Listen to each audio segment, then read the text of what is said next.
What's a product sold on just Placebo Effect? When I work/trained tech support, we would constantly get pushback from customers when we requested them to power cycle their phone, which would solve their problem 9 times out of 10.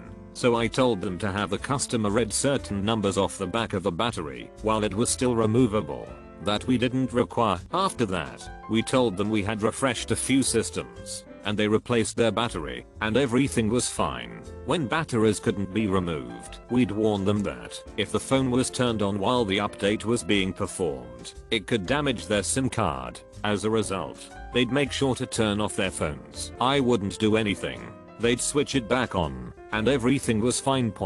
But what if I told them to reboot their phones? There's no way. My kid was having trouble sleeping and asked if I had anything that could help her. I told her about melatonin and went to my car to get her some. Surprise, surprise. I returned and handed her a Tic Tac. The next day, she yelled at me because she went to sleep right away after taking it and couldn't wake up the next day. She was drowsy all day. I had a good laugh at my own expense. Back in the late 1990s, I programmed an online ordering website for one of my company's clients. When it went live, they started receiving orders right away, but also were getting a lot of customers calling in saying the order didn't go through, when in fact it had. After enough customer feedback had been gathered, we realized that the reason people thought the order form wasn't working was that it was processing the orders too quickly. The solution: I programmed a 3-second delay before the confirmation screen loaded. That delay served absolutely no purpose other than to give customers a sense that something was happening behind the scenes. It worked. The complaints ceased. Yeah, this happens all the time. There was an airport where people complained that their luggage didn't arrive fast enough after they got off the plane. So the airport, instead of changing the luggage arrival time, simply routed the passengers through a circuitous path that added some delay to the time they arrived at baggage claim. Passenger satisfaction went up, even though nothing really changed. When you hand a disconnected controller to your younger brother after he or she begged to join the game. When my kids were light and wanted to play, I'd hand them the broken ones or just not plug the cord in. Worked until they were about 5. In high school, I worked at a children's birthday party venue for a number of years. Many children would weep because they had fallen over, bumped their arm, and so on. Nothing ever goes wrong.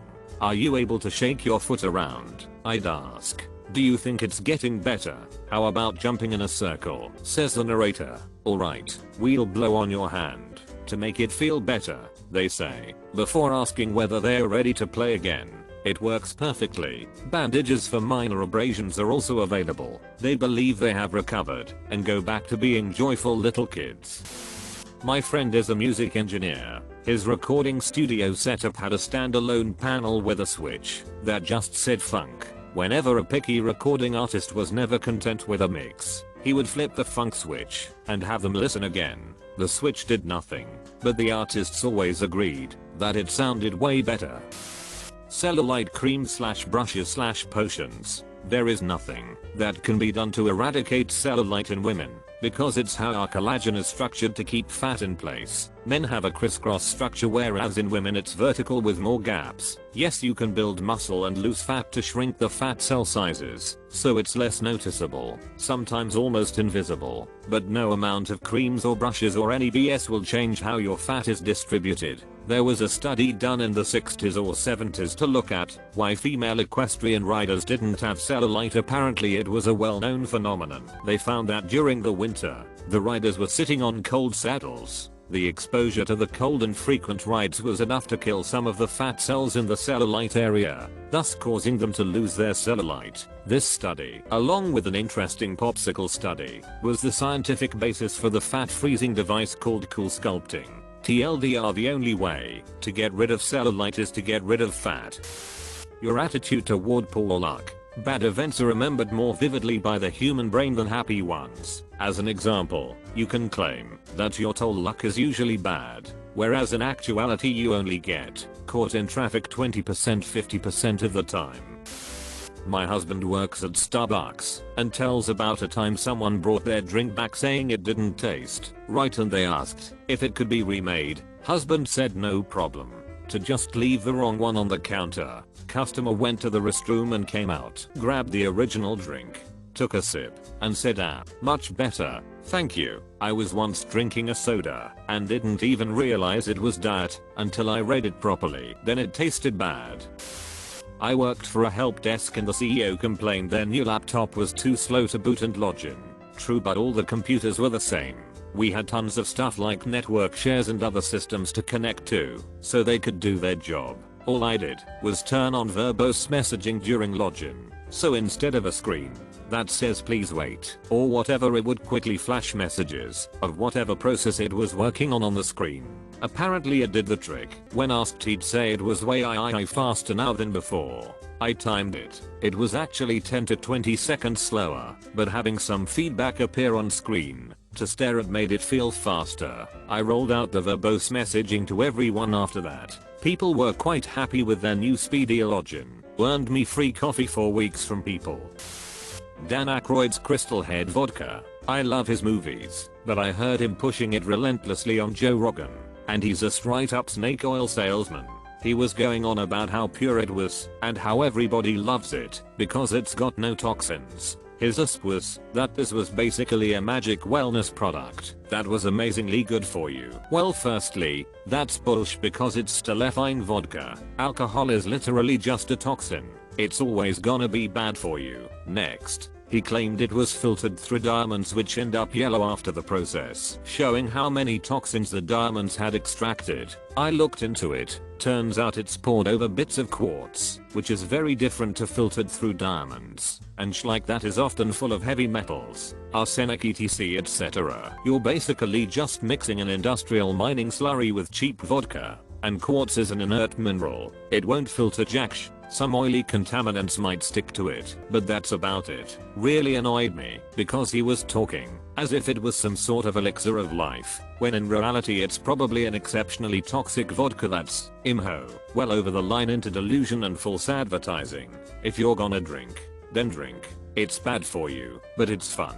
Don't try and fool yourself into thinking you have some new agi cheat code that means getting blackout is somehow good for your body.